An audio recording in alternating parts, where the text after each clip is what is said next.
ndio okusinza ku kyetuboine so far so good. Omuzungu bwakoba nti biri balabala biri bulungi obuwumbi obusatu n'akatoneze 7 bwe bakolesa okuba nga baidabiriza kirungi. Ebyuma bya kabwidibwidi ebyebakobye ne labs byona birungi.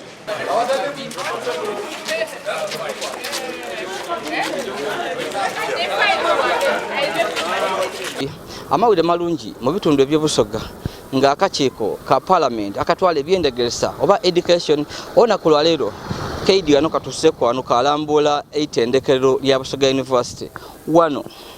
Mukiri bulungi nti gavumenti oluvannyuma olw'okuteking over Busoga University yatola tenda y'okulidabiriza yagiwa aba UPDF era nga 3.7 billion ade baba okubona nga baidabiriza ebizimbe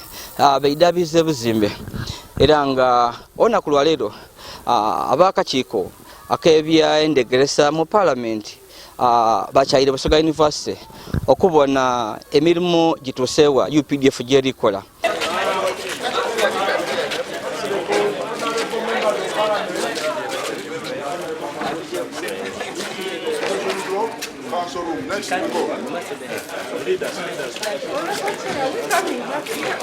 Yes, we shall come back here for discussion. We can leave this on tape. Yes, there's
When you look at the furniture here, they can't stand the test of time because already some blocks are getting damaged. Some are not already opening. I think the furniture, workmanship of the furniture is very, very poor.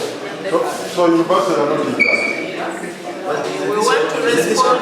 Yeah, this was yesterday.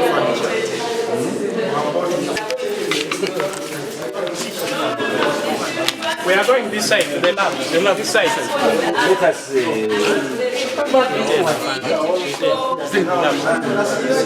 Where is the lab? Now this is like a Chigame primary school.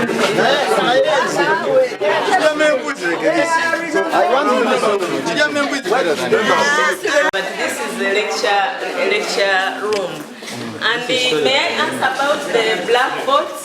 We have the white boards and projectors, but they were still working, so we didn't put them up. But you're going to see a typical lecture room with a whiteboard in the middle, and also for the yes. Professor, those days when we were still old, we used to call them lecture theater. Yes. The villagers. Yeah, but now yet. Madam Chair, Madam Chair, you have the plan of this building with you. Yes, we do. 3.7. Will it have adjustments because this is an old structure? Yes. And you must. Ministry of Works and Transport has already made drawings and improvements therein for this. Have you got copies? Yes, we have them. And have you agreed with them? Yes, we have agreed. No, now we are waiting for UPDF.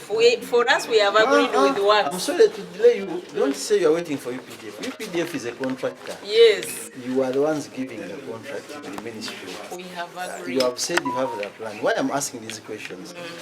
By the look of that building, by the time it was established, because you are 6 years, 7 years when the university is closed, but by the time the structure was there, plans have changed day by day. So why are we asking? There must be adjustments. I'm not admitting. They have been made. And will you furnish them with a chair? Yes, we can. We need them. They are there.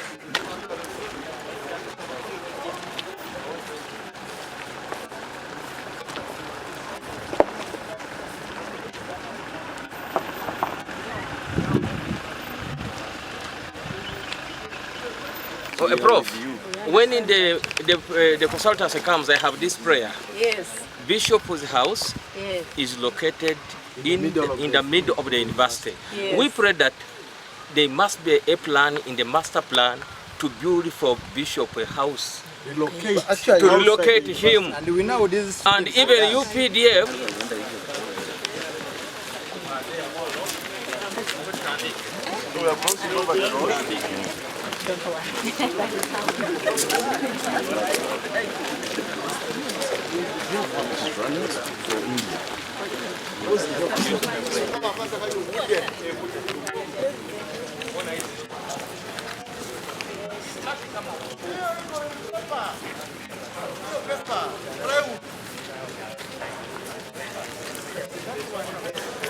Yabambi oluvannyuma olw'okulambula bame ba parliament batukobaire nti basanufu n'omulimu ogukolebwa aba UPDF nga bakoba nti esente wedaje babanawo there is value for money era nga tutegereku nti bame ba parliament okuva gano kwitendekero bali kujja kwirayo bateyo report mu parliament nga basaba parliament ebise sente eda university okutandika Kulembere committee ya education and sports okuva mu parliament ya Uganda. Committee yona nakumpye wereyo tuli bantu 20 ngana kintu. So twide kubona university no je batukoba bajire lugendo kyokuba nti bayidabirize ebyali mu Busoga University yali enkaire. N'ekindi kubona ebizimbe by'okuyidabiriza bayidabiriza bimeka. N'ekindi Standard Data National Council for Higher Education baditukiriza. N'ekindi kibaire kyakubona nti Busoga University etandika likyona kipenzo okitegeera. So ebyo ne bitulesigano mu bumpimpi.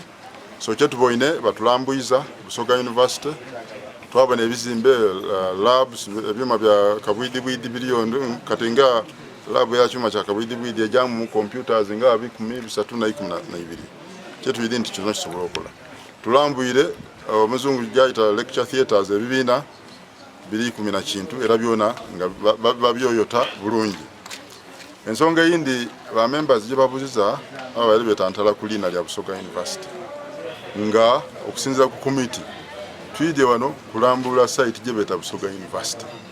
So omuntu yena nayogera kulina nti bakyuse abanga ayenda kutubuzabuza era committee ekobye nti ekyo kafuwe tesobola kuyikizanaganya nti bakyuse ekizibu tikyakukyusa ekizibu kyakutandika university bwetwira mu kukyusa erina kiba kitegeeza nti nesente government debere tuweereza tusobola odifiirwa so ali kuleeta ebyo ebyokukyusa erina abivweku kubanga twalina amasomero Busoga College mwiri yasomerayo basoka bonka. The answer is no.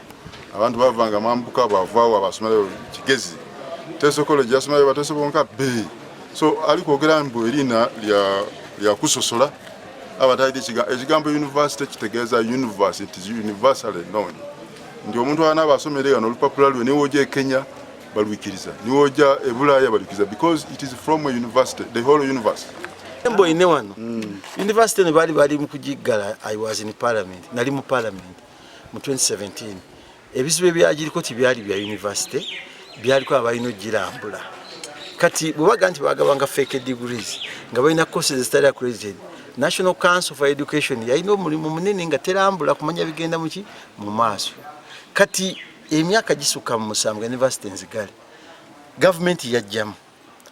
Kyendabye phase ikoze rehabilitation okudabizo giteekawo si ya parliament bagiwa UPDF neti yaita mu kachiko ka education bye bakozesa binyumira nina kyenzikiriza ku sente zibakozeseza zibakabawo ogwo mulimu ngusime ngeze mu bifo bingi UPDF wekola naye wano waliwo kyola banga kisanyusa naye nze kyenjagala mbasabye bakoleyo budget yedduka emisinde ebawe ebyokukola ebyamangu bitulina okulwana babawe sente university tandikinga efaanana buki bulungi okusinga bwekola ki bweri ekyokubiri bishop muntu munene nnyo mu ddiini omulimu guno gwonna singa tibalina ttaka singa tibalina ttaka eno nga baali waayo bino singa tebikola ki tebiriiwo naye bishop ali mu campus mwasula tumusabye era nenjogera naye nti atujja kusaba gavumenti ku sente zibagenda okusooka okuwa bishop bakole budget ye enyumba gyagala omuzimbira gyagenda kuzimba kanisa empya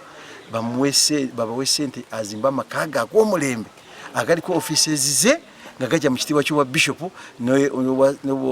n'obusumba bwawa n'obulabirizi bwawa bwawano bwa Busoga. Nze Muhammad Kalu kyaziza akakimo ka parliament akagamagana ensonga y'ebyendegeresa n'emizaano ng'ekikaleetse n'okubona ground twemetutya ground y'embeera eriwo okubona tweteeseteese tuli tayali okutandika university nenda kwebaza bona b'ekigemaku okutandikira ku kyaki naira ku bainginiya abamagye abawe ba contract yenu bakoze ogwabwe ebizimba okubidabiriza okutuuka ku level etandika university akaki kakatwala amatendekera gawangulu kakyala gano nkakasibwa nti kamaze okuyalinga nti university etuuka n'okutandikirawo agaza nsonga eno so akakiko kano bwe kali kuva wano ripooti ye kali kwandula palamenti neri kujja okudimandinga yiteta statutory instrument efulumya olukusa nti tubagaire university.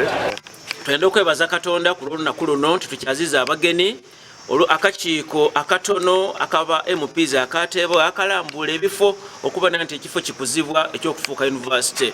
Ife nga Busoga University twenda okubaniriza ate National Council for Higher Education yasembayira nti ebizimbe ebiriwo bimala okutandika university. Tuli kusuubira nti ba MPs bana abakulembera Honorable Beketanga Chairman of Education batyame mangu babise ekiteeso ekinaba kibise tubone nti university etandika batawo University Council betana ba interviewing abetage milimo tubenga tutandika ife nga kanisa twamala okugaya itaka era bamala okutema mu kyapa kya ife ekyeyika 13 batolamu 12 ze twagayo agali these ze twetugayire Busoga University Limited.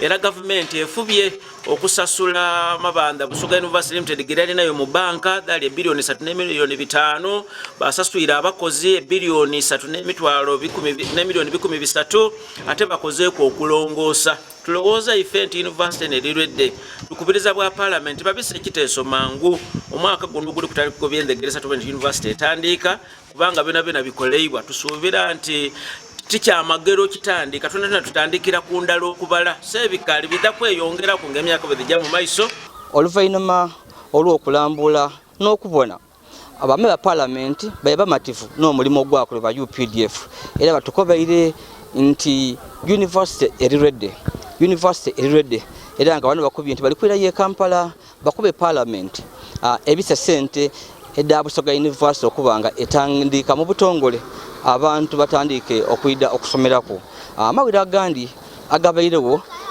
gali nti ekitongole ekya National Council for Higher Education kyamaze okuyalinga university eno ebanga etandika nga bakuba nti buli kintu balinakyo n'ensonga eyindi abaka ba parliament bona bakobye nti erina lya Busoga University liri kujja kusigala waidi eberenge eri yebyogerebwa nga abandi bakoba nti bali kwenda bajete Busoga Public University abandi atiganga University abandi atikira University wabula akakiko ka parliament aka education kawulire nga abantu bakoba nti abasoga bali kwenda University sigali Busoga. Have squatters on the land. They there, and what have you done about it? Have you stopped them from doing any construction, additional work on the land? What plan is there? Again, yeah, has there been a plan for compensating them? What budget is there? and all that. Chair, my concern is about we found the squatters, but we went to court and we cancelled all their titles. So we no longer have a problem. So they are not Okay, Chair, my concern Have is they about been evicted? the master plan. Have they been evicted? Yes. That is part of the master plan. The eviction, because part of the master plan includes that aspect. Okay, I'm told the second phase for renovation is coming, but the master plan is yet in process. I don't know how fast they're going to expedite it, because the second phase also comes with the funds for renovation. And yet some of these have been recommended for demolition. So I think my request only here is to see that they expedite that process, so that by the time the second phase for renovation comes, at least the master plan is ready.